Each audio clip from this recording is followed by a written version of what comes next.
ఇది రాయలసీమ, అందులోనూ కడప జిల్లా. ఇక్కడ శాంతి భద్రత విషయంలో ఏ కొంచెం అలసత్వం వహించినా కష్టమే. అత్యంత సెన్సిటివ్ జిల్లాగా పేరున్న కడప జిల్లాకు 2 నెలలుగా పోలీస్ సూపరింటెండెంట్ లేకుండానే యంత్రాంగం నడుస్తోందంటే శాంతి భద్రతలు ఎలా ఉన్నాయో ఊహించుకోవాల్సిందే. ఫ్యాక్షనిస్టుల జిల్లాగా పేరొందిన కడపలో పోలీస్ యంత్రాంగానికి జిల్లా ఉన్నతాధికారి లేకుండానే నడుస్తోంది. శాంతి భద్రతల నుంచి మొదలుకొని అన్ని వ్యవహారాలు చక్కబెట్టాల్సిన ఉన్నతాధికారి లేకపోవడం జిల్లాకే అవమానకరమంటున్నారు జనం. కడపకు అన్నమయ్య జిల్లా ఎస్పీ ఇన్ఛార్జిగా వ్యవహరిస్తున్నారు. జిల్లా అడ్మినిస్ట్రేటివ్ అడిషనల్ ఎస్పీ సారథ్యంలోనే పోలీస్ వ్యవస్థ నడుస్తోంది. గతంలో ఎన్నడూ ఈ పరిస్థితి కనిపించలేదట.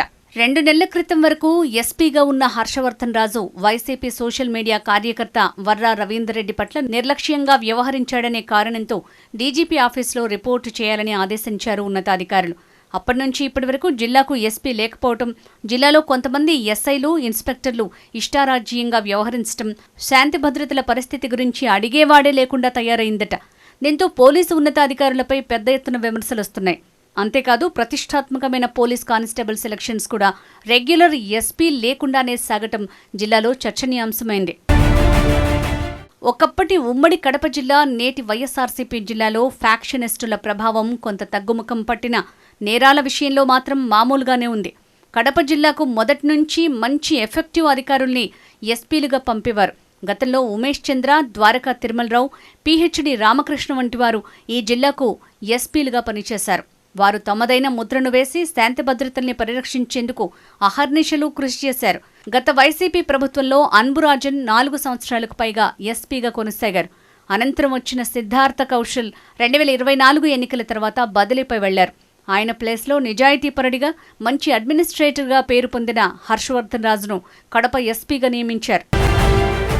అయితే కొందరు అధికార పార్టీ ఎమ్మెల్యేల మాట ఆయన వినటం లేదని, కొందరు ఎమ్మెల్యేల అనుచరులు కుటుంబ సభ్యుల అవినీతి, అక్రమాలపై కఠినంగా వ్యవహరించాడనే పేరుంది. దీంతో పలుమార్లు హర్షవర్ధన్ రాజును మార్చాలంటూ కడప, కమలాపురం, పులివెందుల నియోజకవర్గాల టీడీపీ నేతలు ప్రభుత్వంపై ఒత్తిడి తెచ్చారు. కాగా అదే సమయంలో వైఎస్ఆర్సీపీకి చెందిన వర్రా రవీంద్రరెడ్డి అనే సోషల్ మీడియా యాక్టివిస్టును అదుపులోకి తీసుకుని వదిలేశారనే కారణంతో హర్షవర్ధన్ రాజుపై ప్రభుత్వం వేటు వేసింది. అప్పటి నుంచి కొన్ని రోజులు కడప జిల్లా అడ్మినిస్ట్రేషన్ను డీఐజీ పర్యవేక్షిస్తూ వచ్చారు. తర్వాత అన్నమయ్య జిల్లా ఎస్పీ విద్యాసాగర్ నాయుడును ఇన్ఛార్జిగా నియమించారు.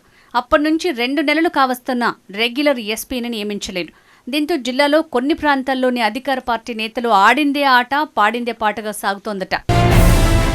ఈ క్రమంలో కొంతమంది ఎస్ఐలు, సిఐలు తమ స్టేషన్లకు జాగీర్దారులుగా వ్యవహరిస్తున్నారనే విమర్శలున్నాయి. అధికార పార్టీ నాయకులు, ప్రత్యర్థి పార్టీ నేతలపైనే కాకుండా ప్రభుత్వాధికారులపై, సాధారణ వ్యక్తులపై, వ్యాపారులపై పెత్తనం సాగిస్తున్నారనే విమర్శలున్నాయి. దీంతో పాటు పోలీస్ స్టేషన్లకు వెళ్తే న్యాయం జరగటం లేదని చాలా మంది వాపోతున్నారట. జిల్లాలో ఇసుక, మట్టి, రకరకాల ఖనిజాలు అక్రమ మైనింగ్ ద్వారా యథేచ్ఛగా బయటకు వెళ్తున్నాయని విమర్శలున్నాయి. దీంతో పాటు కొంతమంది నాయకులు గ్యాంబ్లింగ్ సెంటర్లు, మట్కా, గుట్కా వ్యాపారాలు నిర్వహిస్తున్నారట. కబ్జాలు, గతంలో అక్రమ లేఅవుట్లు చేస్తున్న వారి నుంచి బలవంతపు వసూళ్లు చేస్తున్నారనే విమర్శలున్నాయి.